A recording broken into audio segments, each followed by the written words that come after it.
Good afternoon. My name is Cecil Bowling, welcoming you to our Intercultural Speech in our Introduction to Communication. Thank you all for tuning in and joining me. I live in rural Pulaski County. I don't live on campus. This class is online like most of you all are taking. And here in rural Pulaski County, we don't have many different cultures to interact with. Part of it's probably my fault for not getting out more, but since I don't live on campus, I went to the baby boomer generation to see how things might have been different for me and how it was different for them growing up, the stuff that we take for granted now that they didn't have access to. So we'll get into that. Cultural times were hard on the people of Appalachia. Some had electricity, but not running water. Growing up for baby boomer generation wasn't always easy, especially in Appalachia, but they persevered and made the most of what they had. The group I talked to, for instance, made dresses out of feed sacks. The story was that when they went to the mill, when their dad went to the mill, the mom told them to get the feed sacks, all the same kind, so she could make their dresses. They also made their own toys. They gave an example of a little spool of thread that you would use, cut holes around the edges, and a rubber band on a stick. By the time you wound it up, it would kind of crawl across the floor. Matha Lacey, the oldest of the group, stated that the Rural Electric Cooperative brought electric through Pulaski County in the early 1950s, but they didn't get water till later on.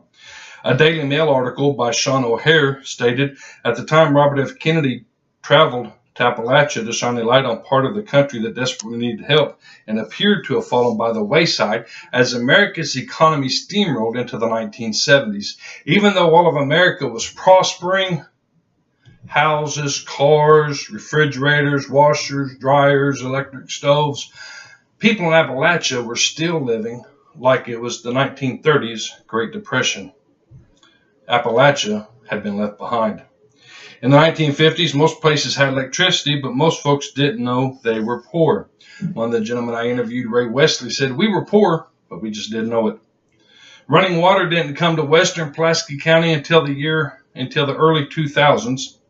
Electricity reached Appalachia, but not everyone was able to enjoy all the benefits and convenience it afforded. They were still washing clothes by hand. They were cooking on wooden stoves or stoves that used wood, and few had electric lights. I give you an idea of how poor they were. While most people was thinking nothing of experiencing buying candy and gum, they were still taking chickens. Bonnie Wesley, the lady that I interviewed, took a live chicken to the store, and she would trade it for 3 cents and to get some bubble gum and candy with.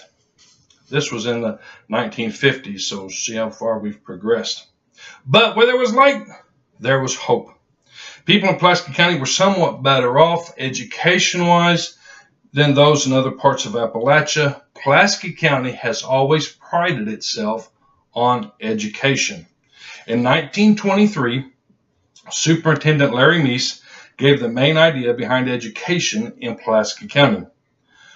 It was to fight against illiteracy, accomplishing with great success the number of illiterates who have been taught to read and write, stimulating greatest interest in education and increased attendance. In the 1960s, Somerset Community College was built. Burt T. Combs, when he was running for governor in 1959, promised to build a college in Somerset. He kept that political promise when he got into office. But with all the advances, some baby boomers still have not adapted to all the advances technology has to offer.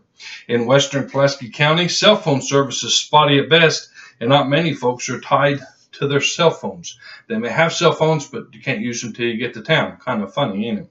Trying to use communication and you still can't use what's been provided for us. The internet's still not widely used.